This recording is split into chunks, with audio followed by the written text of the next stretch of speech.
Next section. Setting the stage. Subsection. One-on-one interviews. After reading Premka, in early 2020, Kundalini yoga teacher Meena Bahadori felt there was a need in the community to connect and openly discuss what was surfacing. She started interviewing survivors and experts on her Instagram account. In November 2020, she wrapped up after more than 30 revealing and intense live interviews. GuruNischan, born and raised in 3HO, continued this critical work and created a new podcast and YouTube platform with the all-telling name, The Uncomfortable Conversations Podcast, the untold stories from the 3HO Kundalini yoga community, and invited ex-3HO members who felt ready to share their stories in the open. At the time of publication of this book, more than 100 interviews are available on Instagram, YouTube, and various podcast channels. The responses to these testimonies show how important they are for other survivors, who are often inspired by listening to peers to bring their own stories into the light or seek support. GuruNischan's first interview was with a good-humored couple in their 70s, Guru Bir Singh and Gur Siri Kaur, who entered 3HO in 1974. Yes, reader, I know. Guru Bir Singh and Gur Siri Kaur. How are you going to remember such strange names? To keep it simple, I will call this couple Bir and Gur. Next subsection. Intermezzo on spiritual names. Like other cult leaders, Bhajan gave his followers new names to drive them further away from their own identity. 3HO's spiritual names follow the Sikh tradition. Men have Singh as a second name, which means lion. Women are called Kaur, meaning princess. Baptized 3HO Sikhs use an extra name, Khalsa. It means pure, and stands for the Sikh ideal of the warrior saint. While most Punjabi Sikhs are not initiated into the Khalsa, 3HO Sikhs join the Khalsa more easily. Again, unlike Punjabi Sikhs, baptized 3HO Sikhs use Khalsa as their surname and Singh and Kaur become middle names. Are you still with me? If not, no worries, this is not crucial, but still I need to explain a minimum. In 1974, Yogi Bhajan established the Khalsa Council. Initiated members, called ministers, could and still can perform Sikh initiations, marriages, and death ceremonies. Initially, only his confidants, mostly community or business leaders, had seats on the Khalsa Council. According to KhalsaCouncil.com, in 2022, there were 71 active ministers, most from the U.S. Male members are addressed as Singh Sahib and females as Sardarni Sahibas. Many 3HO members of the first generation renounced their birth names. Their spiritual name became their official name, a solid and clear sign of their commitment to their new lifestyle. This played into the hands of Bhajan, who encouraged his followers to distance themselves from their natural family, especially if relatives were not interested in joining the Dharma. When Yogi Bhajan was still alive, 3HO parents would call him to receive a name for their newborn. There is a story of a boy to whom Bhajan gave the same name as his brother. The parents said, "Oh sir, but you already gave this name to our firstborn," and he replied, "Very well then, that is their karma. They will bear the same name." Children born in 3HO got those strange-sounding names from birth. GuruNischan, for example, says she often needs to spell her name. Next subsection. Exiled after 18 years. Why do you want to share your story? GuruNischan asks, in her very first uncomfortable conversation with Gur and Bir on November 20, 2020. The husband, Bir, replies, "You know, in our community, everybody loved everybody. We worshiped together, every morning, we did our sadhana, our morning practice together. We went to yoga class together. We washed each other's feet going into the Gurdwara, the house of prayer of the Sikhs. And then suddenly we were told, oh, these people are gone. They betrayed our leader, and the Dharma, they are no longer welcome, don't let them in whenever they show up at the door. Nobody knew what had happened to them. We never guessed that one day it would be our turn." Bir and Gur laugh. "People asked us, what happened to you? Where did you go? You disappeared from the face of the earth?" We told them, no, we didn't. So that's why we're here, to share our story. Bir prepared a summary of what happened to them, and read it out loud. We started awfully long ago, in 1974 in 3HO and the world of Yogi Bhajan, Kundalini Yoga and Ashram life. We've named this our 3HO graduation story. In short, on April 30, 1992, I was arrested, handcuffed and transported to jail. My arrest was on the evening news on television and front-page news in the morning paper. As a result, I lost my business, my wife lost her job, our children were bullied in school, and we lost our house. For 18 years, we had been the beloved son and daughter of the Siri Singh Sahib. Overnight, we were exiled from our community. We will tell Bir and Gur's story in more detail later, but you can already sense that what this family went through had nothing to do with sexual abuse. After the publication of Premka in early 2020, most of the talk was about Bhajan's sexual abuse. Bir and Gur's story is different but equally harsh. It shows how Yogi Bhajan did not shy away from taking everything from an innocent family with 2 children, turning their lives upside down to save his skin. Many stories covered in this book show that Bhajan's lack of ethics was monstrously multifaceted. Next subsection. Faithful until the end. GuruNischan grants her guests ample time to share their experiences. Most Zoom interviews last between 90 minutes and 2 hours. And yet there is one that tops it all, the interview with Siri Nirankar, whom we will call Siri. It lasts 3 hours and 38 minutes. Though long, there is never a dull moment. Siri was 9 when he and his mother entered 3HO in 1976. They lived in the ashram because they could not afford their own flat. Siri was sent to the single men's room where the guards lived, who worked for a call security, and often served as Yogi Bhajan's bodyguards. Over the years, Siri was assigned to 3 or 4 different men. They were supposed to care for him, as his mom was busy working as a nurse for one of 3HO's medical doctors. Siri recounts. She thought she did the right thing. She had no time. I only saw her once in a while. Growing up with all these guards meant that nobody took advantage of me or beat me, and that I was not sexually abused, but I was neglected. I was clothed and fed, and my physical well-being was not in jeopardy. Though nobody gave a shit if I did my homework. Nobody guessed how my day at school was. Nobody gave me a hug. Nobody cared if it was my birthday, because I didn't know it myself. To this day, I don't celebrate my birthday. What's the point, you know? These guards weren't mean. They weren't purposely not asking how my day was. I was not their kid. I bet they didn't even want me. I bet the Siri Singh Sahib or the head of the ashram told them, "You're taking a kid." I once lived with the head of the ashram in Española, New Mexico. That was interesting. I watched the power dynamic as people came in and out of the house, and how they ran things. When people left the community, I heard the conversations about them. As a kid, you're soaking it all up. You're watching and discovering, hey, this is how it works. I wasn't the only kid living with the guards. When I was in Española, there were probably 7 or 8 of us. We became good friends. We loved to disappear. We played in the irrigation ditch and climbed around in the old barn. We threw chunks of dirt at each other. Because 10-year-old boys aren't the brightest, we got caught from time to time. As a punishment, we had to do push-ups or frogs, one of Yogi Bhajan's favorite exercises. You sit as a frog with fingertips on the ground, stretching your legs up and sitting down again, up and down, up and down. Typically I would say, "You want me to do frogs?" Well, I can do frogs. So I just busted out frogs. My ability to keep doing that was amazing.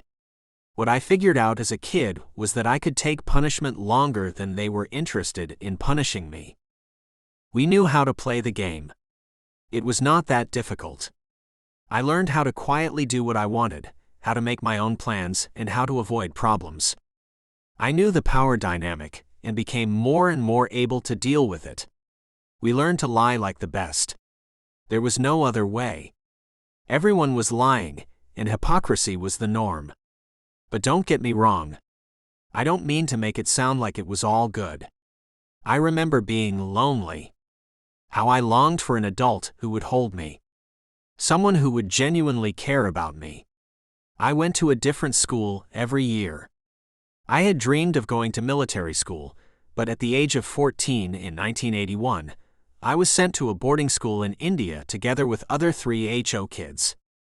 Soon after the children arrived in Mussoorie, at the foothills of the Himalayas in the Uttarakhand region, where the school was, the two American adults who had accompanied them from the U.S. to India returned home. I watched them walk away, and I remember thinking, there goes my only connection to the U.S. I don't know how to make a phone call to the U.S. I don't know how to write a letter.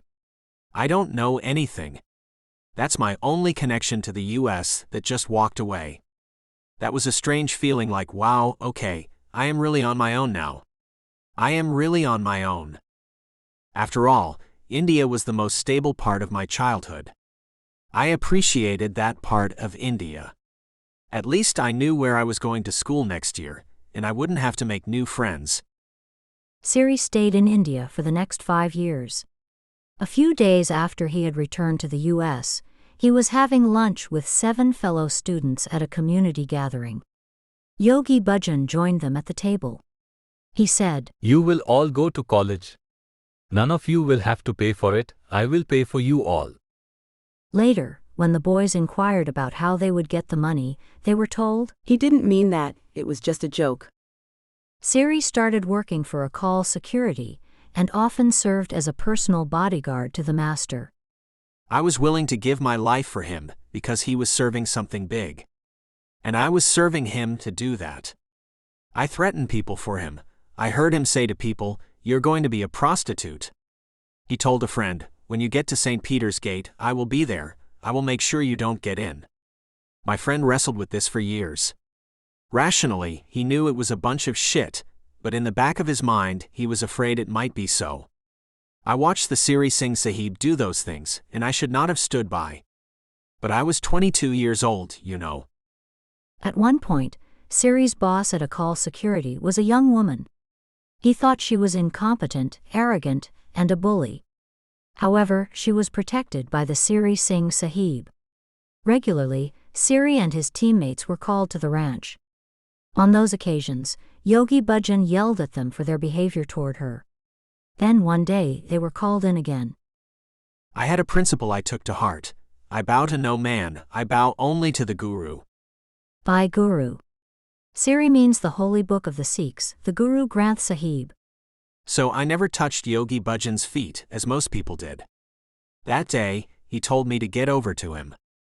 My body language was probably 100% showing, I don't give a shit, can we just get yelled at so we can leave? He asked me to massage his feet. I thought, okay, I don't give massages, I am awful at doing it, but I will do it. "What are you doing?" He shouted. "Massaging your feet," I said. "Come here." He said and got up from his chair. We walked to the back of the ranch toward his bedroom. He opened the door. I walked in first. He hit me so fucking hard in the back of the neck and then punched me in the head I saw stars. I hit the floor, and he kicked me hard while I was on the ground. He kicked me into a fetal position. I'm not small, I had my body armor on and was wearing a gun. He looked down at me and said, "You are fucking useless." I was shocked. I jumped up and said, "Give me 1 minute to explain." He looked at his watch. I said, "If you want to turn this company around, fire the boss. And get in some people who know what they are doing. So if you want things to work, we need to do this, this, and this." He looked me up and down. Then he said, "I will burn that fucking business to the ground around her before I ever fire her. Your whole job is to make sure she looks good." He walked out. He was not interested in making that business better. If you have enough of those experiences, you realize you are working to improve things, but the system is not designed to make the place better. The weird thing is that it didn't even hurt me. It was worth it to have him hit me that hard, so I had a moment to say what I needed, so to get it off my chest. If that was what it took to have him open up and listen to me for a minute, I felt so much better just being allowed to speak out honestly. In 1992, when Siri was 25, he decided to finally pursue his old dream. He started making arrangements to go to military school. But Yogi Bhajan pulled me in and said, The kids are moving to Amritsar.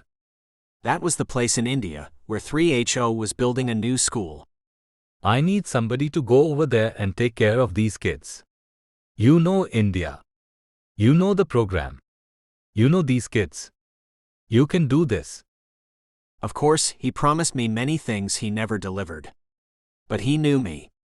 Once I got there, it would be about caring for these kids. It wasn't about me. I would make it work because I cared about these kids. So I got there, and it was horrendous. We had 100 kids living in a house. 50 boys stayed downstairs and roughly 50 girls upstairs. I had 3 bathrooms for 50 boys.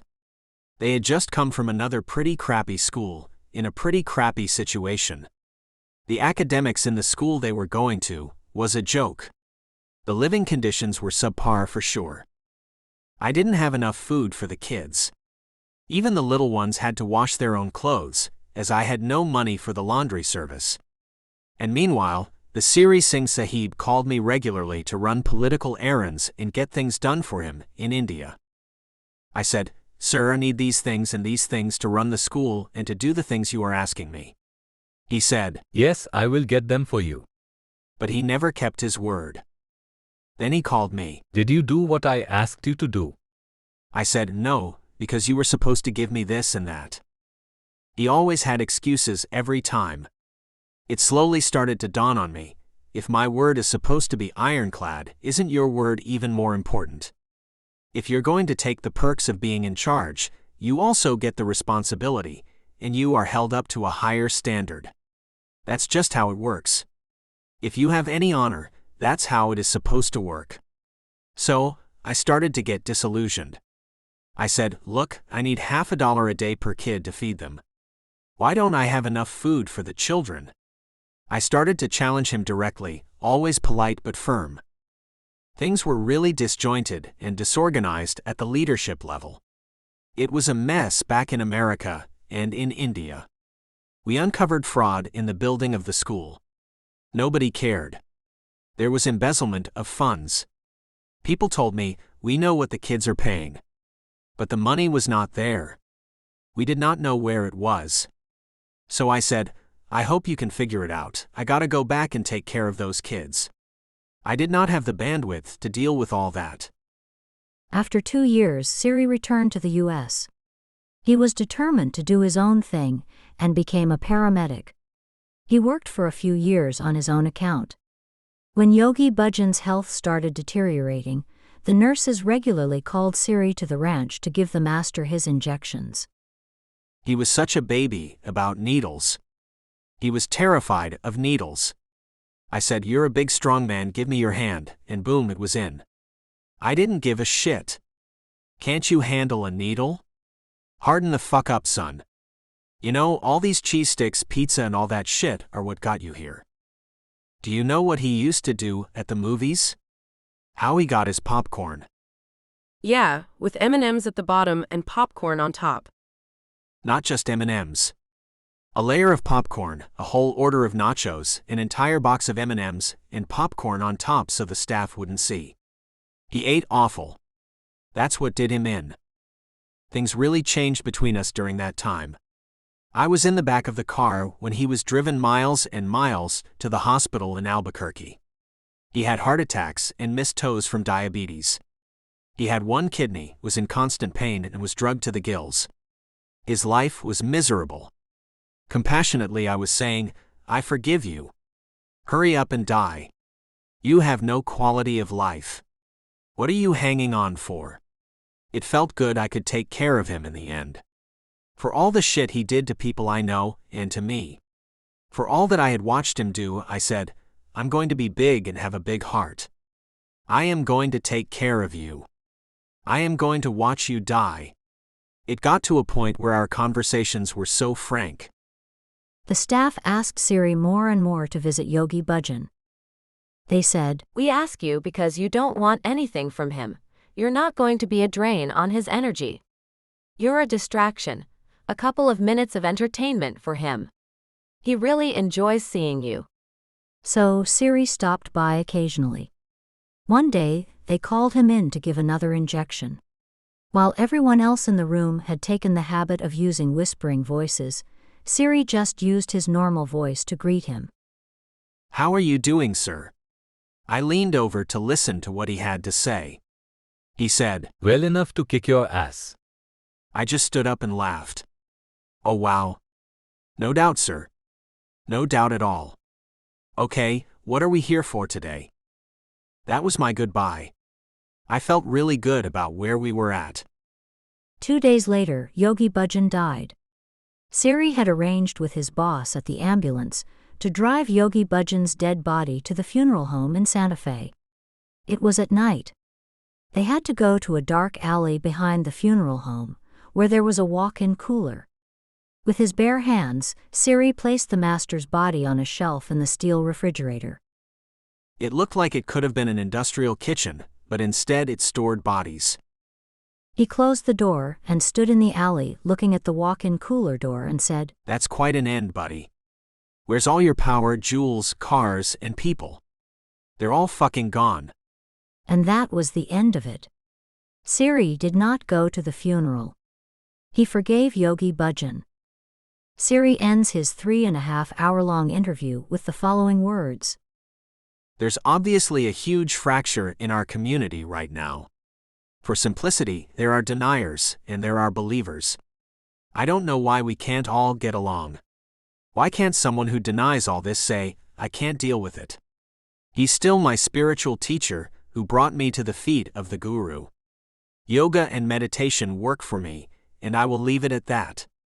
I'm not going to call you a liar. And for the people who believe all of it, I want to hear compassion from them and say, he did these things. He's no longer my teacher. I can't deal with him. But you get to have your experience. Just don't call me a liar. Because the same person can be sensed differently by different people. I don't have a problem with that. Because we are humans. And we are complicated.